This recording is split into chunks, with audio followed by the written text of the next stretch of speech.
Booker from Cologne, who says, what is the weirdest dream you've ever had? Oh. You have some weird dreams? I have very weird dreams. I used to have this recurring one all the time.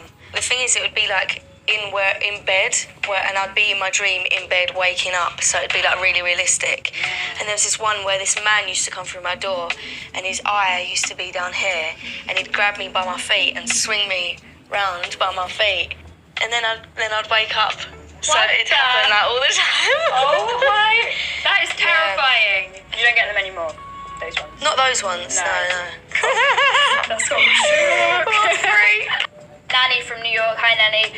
They want to know, when did you first realise that you were famous? Did you have a moment when you were like, oh my god, I'm actually a big deal? I think it was honestly when people started like telling me things on Twitter, like, oh, you've helped me through this. That's when I felt like I was doing something.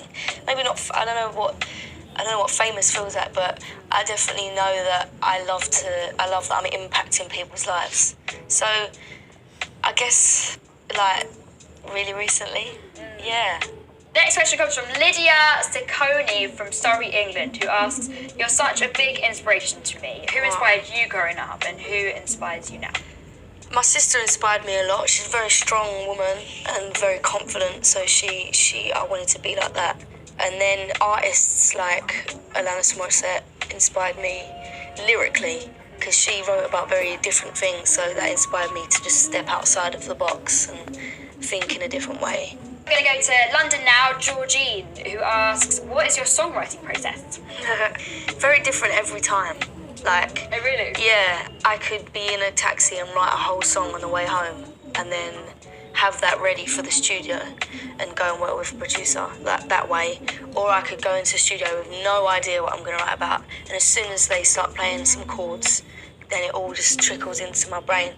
So there's loads of different ways. There's some times where I just get on the mic and just ad-lib different melodies, and then the lyrics come later.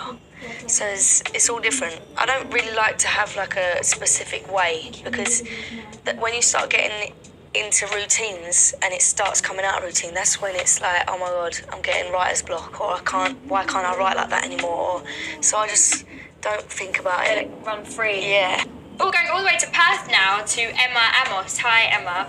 She wants to know, how did you meet Ed Sheeran?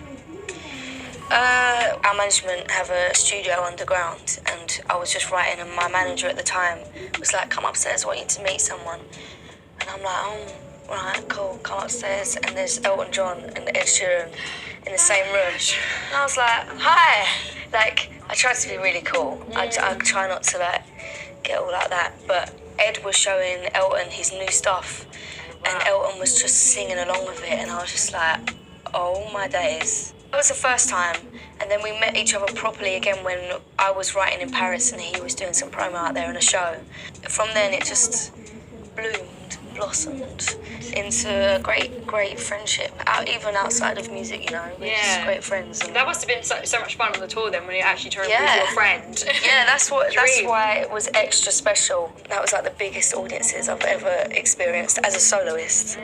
And now I can't wait for my solo tour.